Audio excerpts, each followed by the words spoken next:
welcome to Dream It, Dare It, Do It, Live the Life You Want. I'm Jasmine. I'm your host for this beautiful podcast that we all love to listen to, right? People, tell me in the comments. I really want to hear about you. And today I have a special guest with me. Her name is Sarah Patterson. Hi, Sarah. Hello, hello. Welcome, and thank you for accepting my invitation. Oh, it's an absolute delight to be here. Thank you. Thank you for having me. So everybody who's listened to prior episodes, a few weeks ago, we had Melina Kolotla. I hope I'm pronouncing it right. She was here and we started talking about, of all things, I never think I would talk about, we were talking about climate change. And I was like, how did I get there? I have no idea. But then she introduced me to Common Earth. And so if you guys want to listen to it, it's like a few weeks back, just go check a few week episode. But because she talked to me about them, then I contacted them, and now Sarah works with Common Earth. So Sarah, if you want to just maybe introduce yourself to the people who are listening. So as you said, my name is Sarah Patterson. I have been with Common Earth since its inception, which was about 2 years ago. I've officially been given the title of president, but I think these titles are kind of silly, so that doesn't mean a whole lot to me. But my primary role is in facilitation of Common Earth and of the facilitators of bringing together the facilitation team so that we can help deliver sort of consistent experiences across the board as we grow. I mean, I don't know if that suffices as an intro or that's great. That's great. So for everybody listening, I'm going to tell you the reason why I was drawn to Common Earth. Well, first of all, I was drawn to it because it's a 3 principle based conversation. And I'm a 3 principles based person. So I love that conversation. And I do love Earth, and I do love nature, and I do my part in hopefully helping. And when I had that conversation with Melina, it really drew me to it. But the thing that really, really like kicked me in the butt was they are Canadian. They are in Toronto. So I thought it was like fun to know. And I'm actually happy to see that, it's coming from Toronto. So that being said, can you tell the people listening, what is your goal? Well, you're busy now. People are sending you texts. Yeah, sorry about that. I'm trying to close it down. There we go. I've turned it off. Apologies.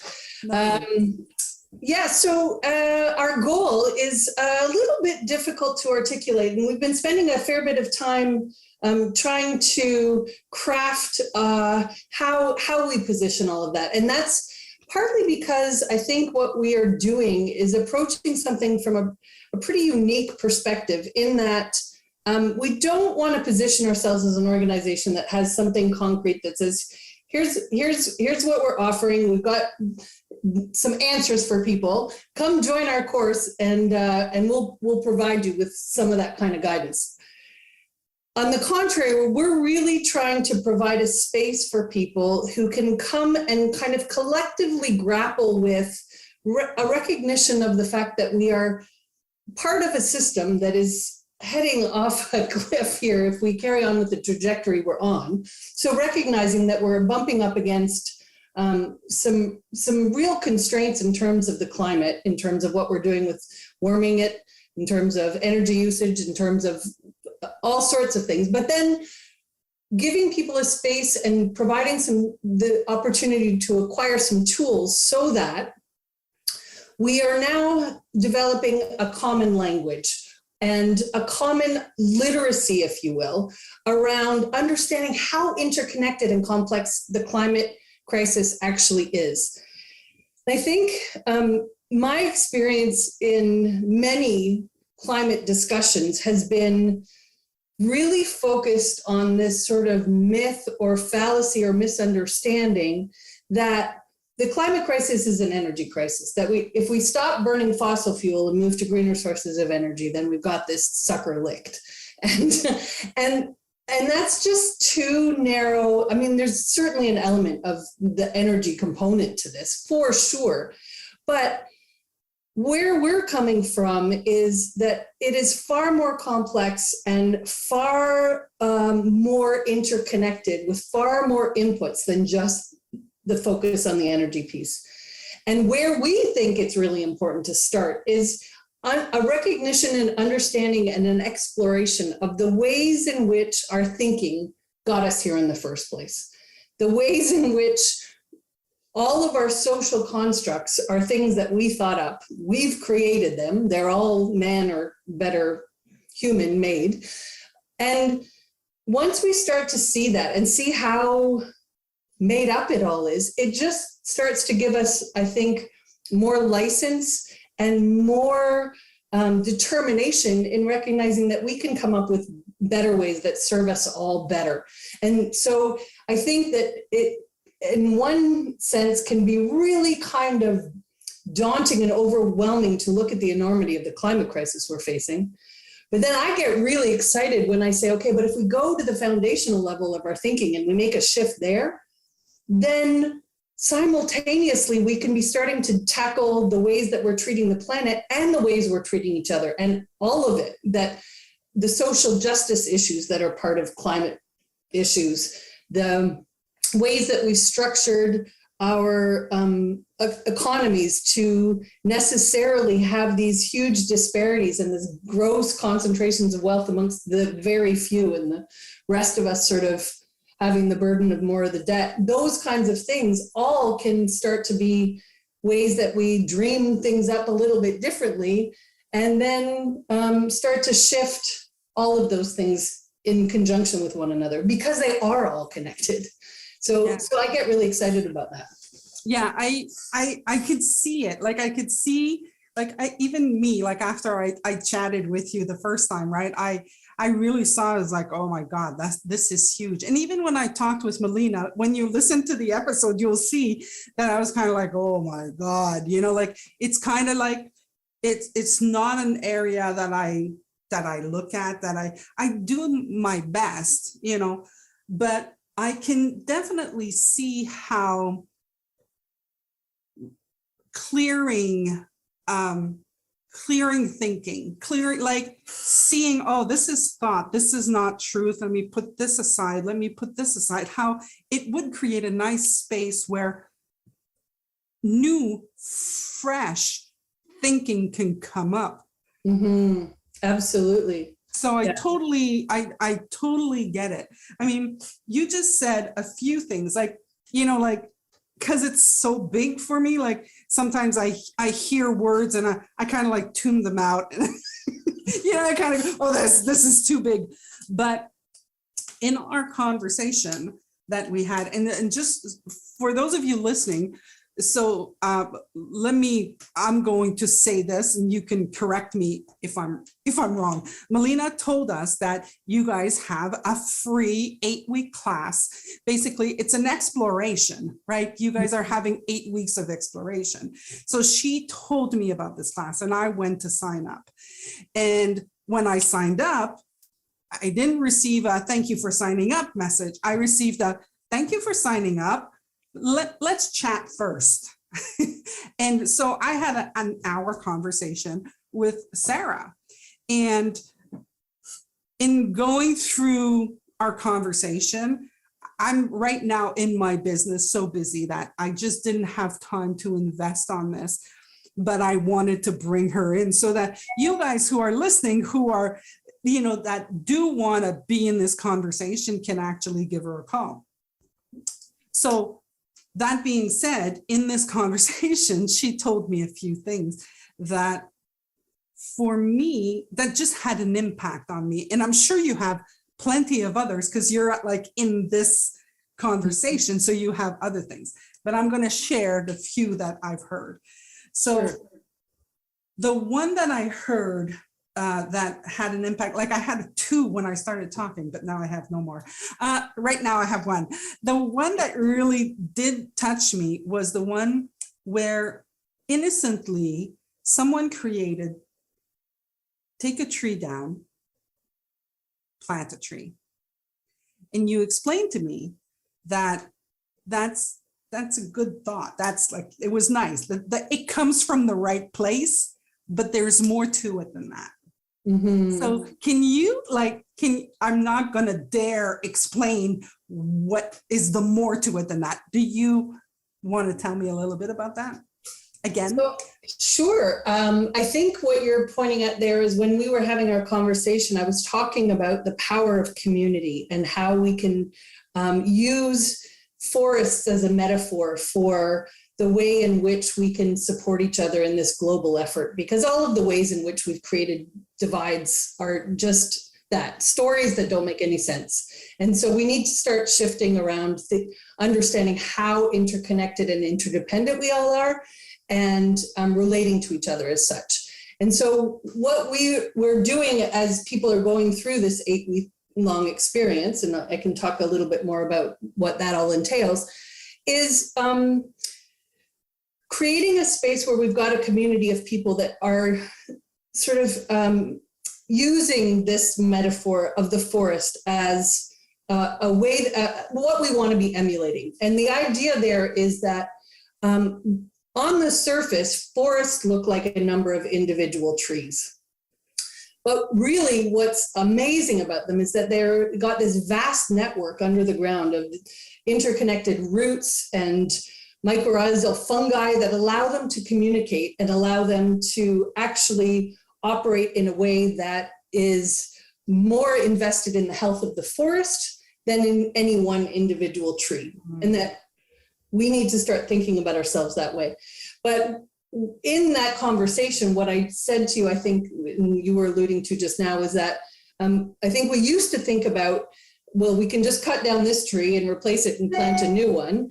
As you know, there's our sustainable kind of model, but that we didn't understand the complexity of the ways in which forests work. And a new growth tree is not a replacement for an old growth tree. They have not had the time to connect to that network and be a part of that forest in the same way. So it's not like for like. And that's a really big distinction that, you know, as we start to learn these things and start to learn about the amazing wisdom of nature that we haven't even tapped into and don't understand, I think it just reinforces how much wiser nature is than us, even though we sort of tend to have this attitude of dominion and like we know better, and think that's getting us into trouble in all sorts of ways.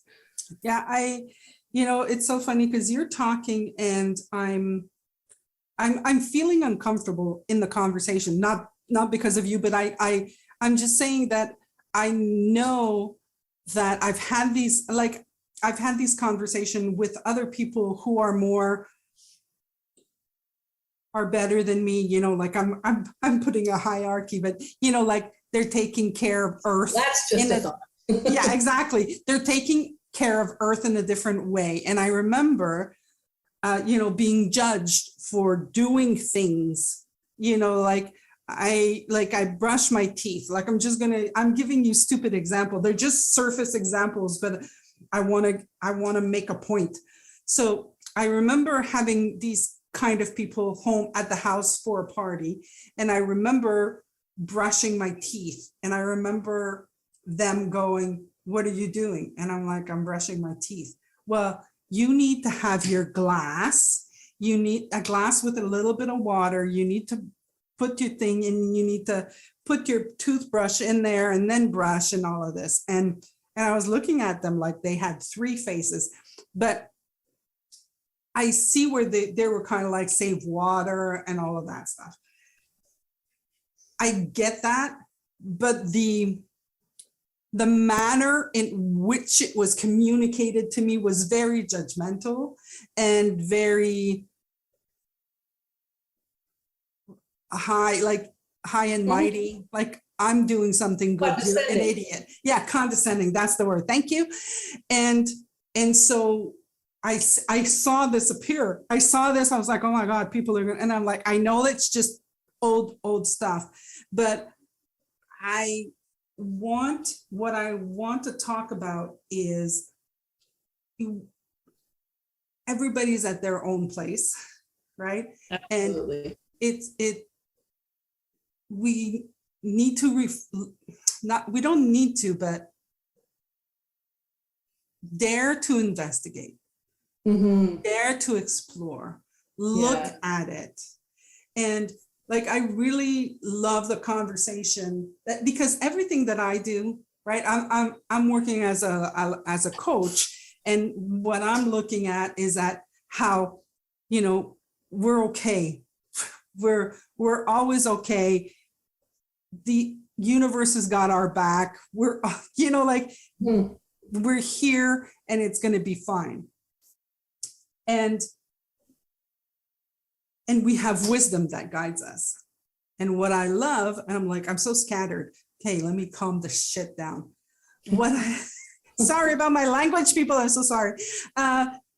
What I loved in what you said was, the earth knows how to take care of, I only have shit in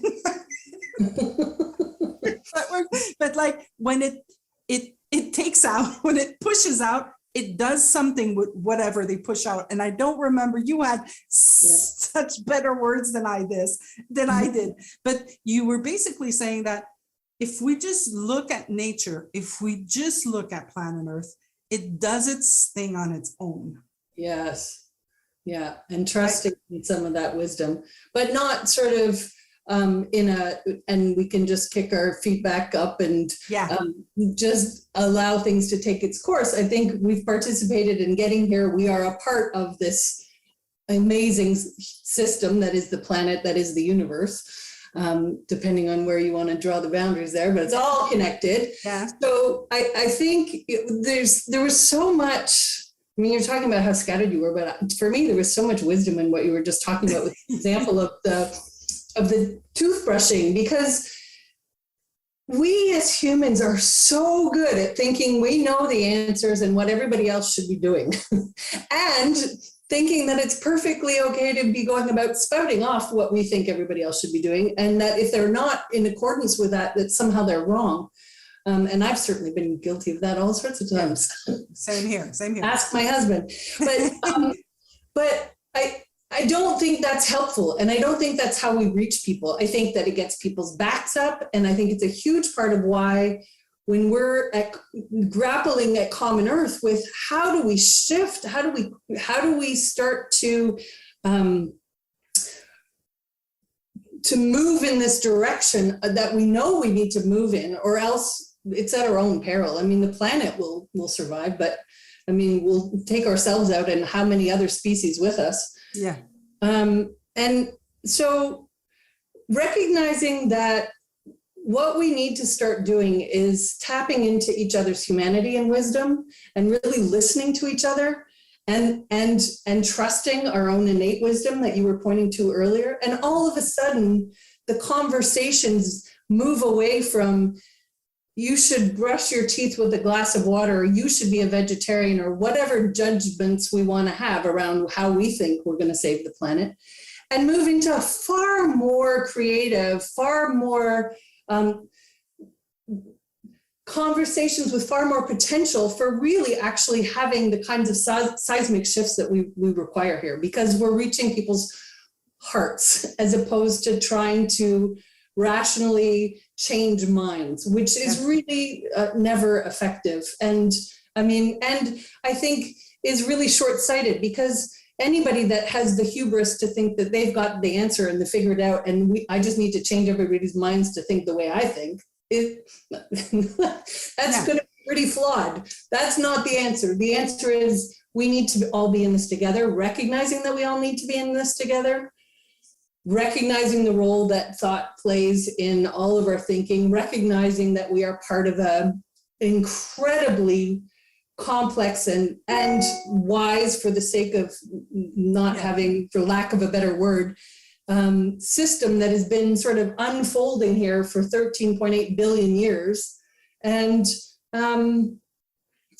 understanding what that means in terms of our role in that. Yeah.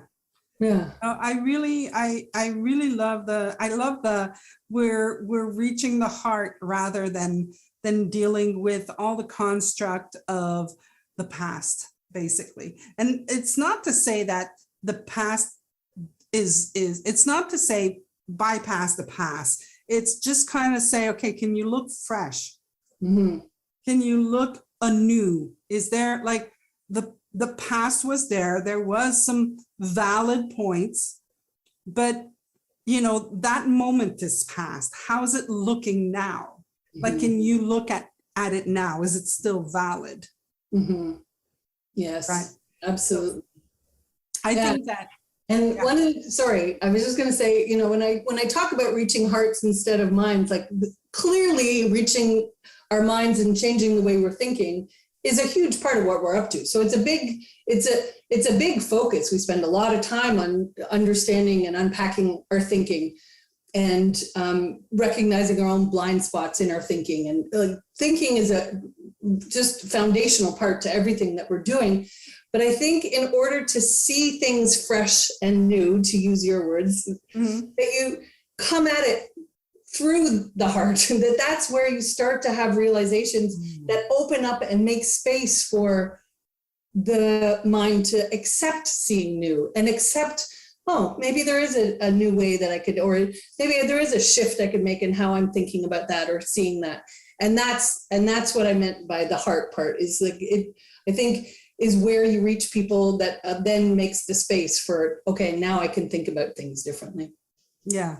No, I really like the mission. I think that I'm hoping that it's touching somebody, that's listening right now, because you just had one that started. You had a 5-week that just started. Now, if somebody was interested to start now, could they catch up? Would they be able to? No.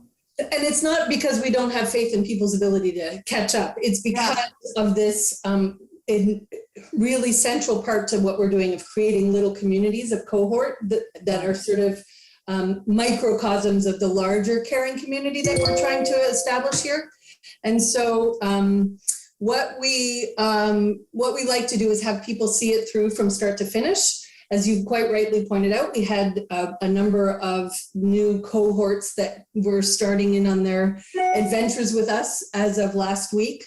I don't know my technology. I don't know how to turn off all these bells and whistles. I'm really sorry.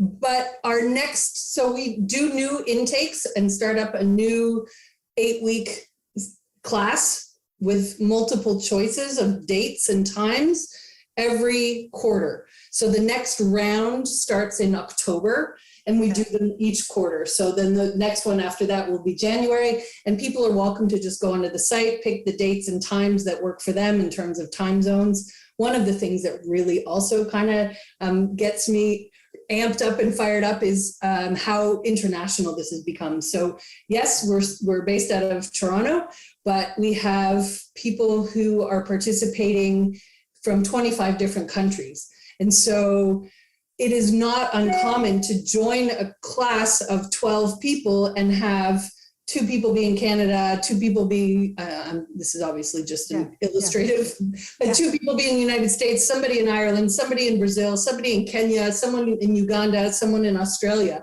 And so the richness of the conversation in terms of perspectives now that you're bringing in terms of culture and in terms of geography, when we're talking about what's going on with the planet and what people are seeing, and having somebody that's part of the geography of witnessing what's happening to the Brazilian rainforest has a lot to offer to everybody else, for example. So I really appreciate that about what I'm seeing unfolding here. It's exciting.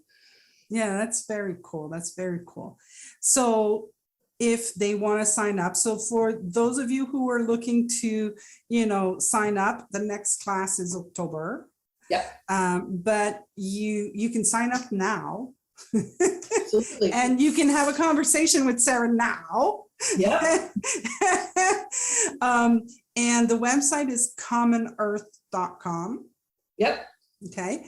And there's also a second module. So what's the second module? Yeah. So if we think about the first one as really focusing on our thinking and the ways in which we understand the role of thinking as being integral to all that we're exploring here, understanding our place in the world, understanding the agency we can have in all of this and not feeling completely overwhelmed by the enormity of it all, et cetera, et cetera. Then the second module, I think, now focuses on some of the more concrete inputs that we need to understand are essential elements of what we're exploring. So things like our economic systems and how we absolutely need to move from the current system that is contributing so significantly to the climate crisis. If you have an economic system that is predicated on growth, and consumerism, you can see the connection between what's happening to the environment and the way in which that system operates. So we need to shift there. We also explore a little bit of thermodynamics, so understanding the role of energy as an input to all of this is an important piece that we explore. We also look at some biomimicry, which is just really understanding how elegantly nature has had eons to figure out really circular systems that don't ever result in waste, but rather use the output of one thing as the input for something else. And our systems that we create tend to be really linear, all ending in. Yeah, that's one of the things that I remembered that you told me. Yeah. Yeah, so we need to start. I was using the word shit, like I wasn't as good as you. But yeah. Yeah. Exactly. So how can we do more of that? But you don't have to do module 2. You can just do module 1. And what I tell everybody is there's no way you can possibly decide whether you want to commit to the second module before you've done the first. So this is very much structured as you figure out how to use this opportunity to serve you as best as it possibly can. And you're in the driver's seat of that. So each person is deciding what they want their journey with us to look like. It starts with module 1, and then people can decide if and when they want to do module 2. And some people do it immediately afterwards, and some people take a break, and some people don't do it at all. And so there is no right way to do this because it is for each of us individually and paradoxically as a community. So yeah. Well, let me ask you. So I've already met one person who's done this, and now she's a facilitator, right? Yes. So obviously she liked this, but what are the different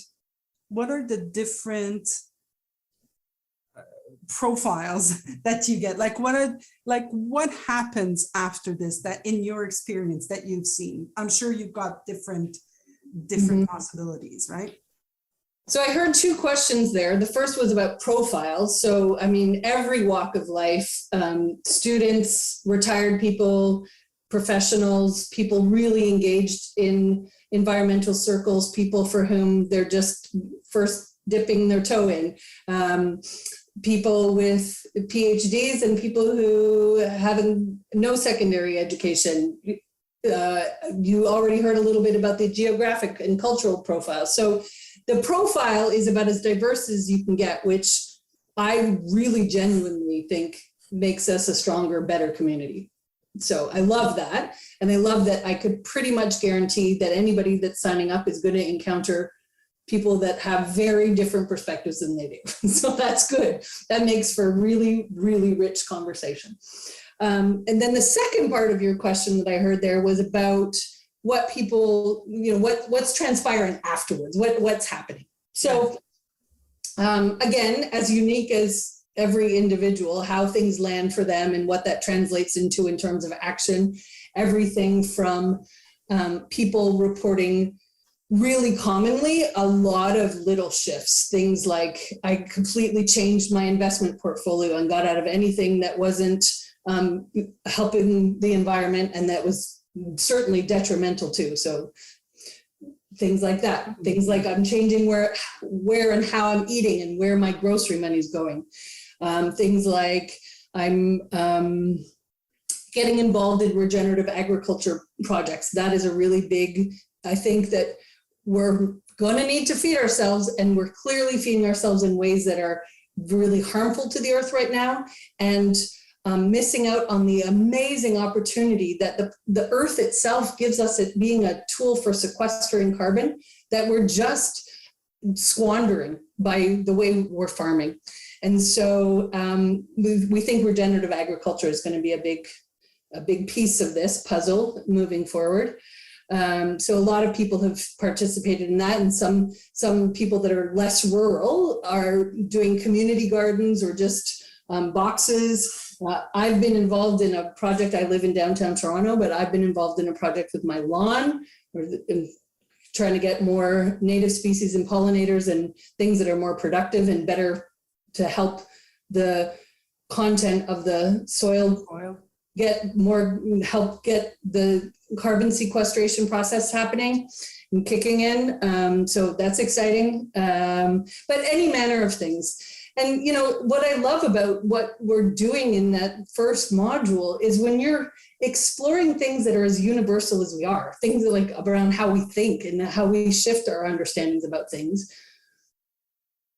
People are reporting all sorts of things. So a ton of things around what we're, our central mission around the environment, but the number of things that people are reporting that have nothing to do with that, just in terms of my life is better, I'm a happier person, I'm a nicer partner, I'm a better parent, I'm a better boss at work because of some of these things. So, I mean, you can apply the things that we're talking about in terms of the 3 principles thinking, in terms of systems thinking. All of those things are so universal and so helpful that I don't understand why it isn't part of every school curriculum everywhere in the world. I mean, this feels like it's like learning the alphabet. We all need this skill set, and that's a direct quote from a number of people. Like, why am I only encountering this now in like midlife? If I'd known this 30 years ago, my whole life would have been so much easier. Yeah. I find that really inspiring too. Yeah.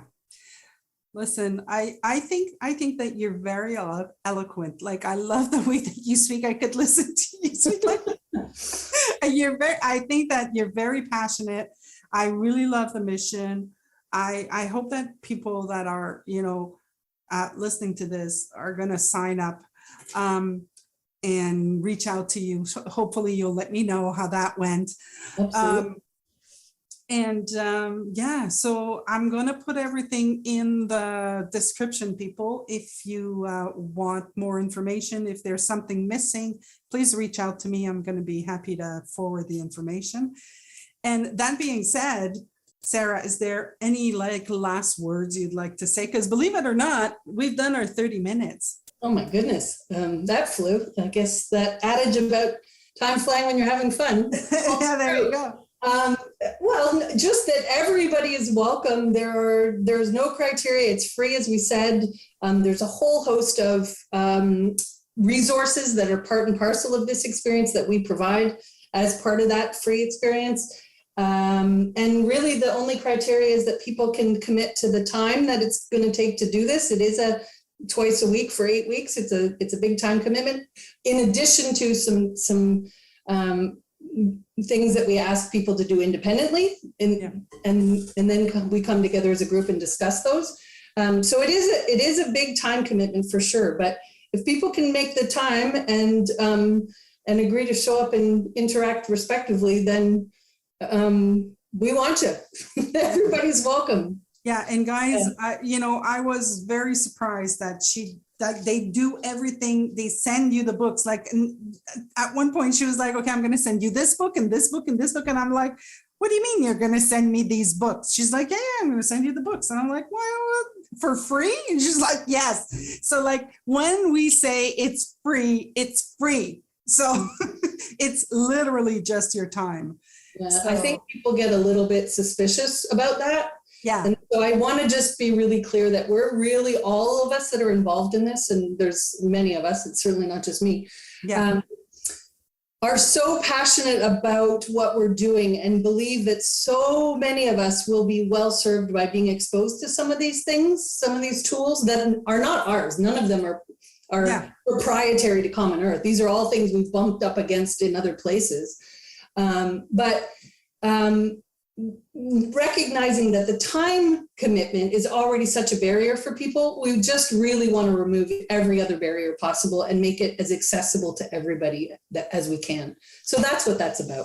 Yeah. And I think that the thing that I came out of from our conversation is like, you guys are creating a community. This is a new thing that you guys are creating. And then after that, I think it's going to explode. Like for me personally, I've been impacted by the 3 principles in this conversation. And I know, like, I know what happens once you clear out the thinking, the knowledge, all of that, and you can be in this space of fresh new thinking. Like I know what that does. So like the more people that you can reach that are, that are focusing on Earth and climate change, all of this. I mean, I'm excited also to see what's going to come out of that, because it's like a pure space, Yeah, absolutely. So, well, we definitely need some fresh new perspectives on where we can go from here. So the more of us that are engaging in that process together and helping sort of support each other and motivate each other and spur on new ideas and spark new things amongst each other, the better. So the more the merrier as far as I'm concerned. Yeah. Very cool. Well, thank you so much for coming. Well, thank you so much for having me. And everybody else, I'm going to say, have a fantastic day. And I'm going to say, dream it, dare it, do it, live the life that you want. And I'll see you next week. Bye.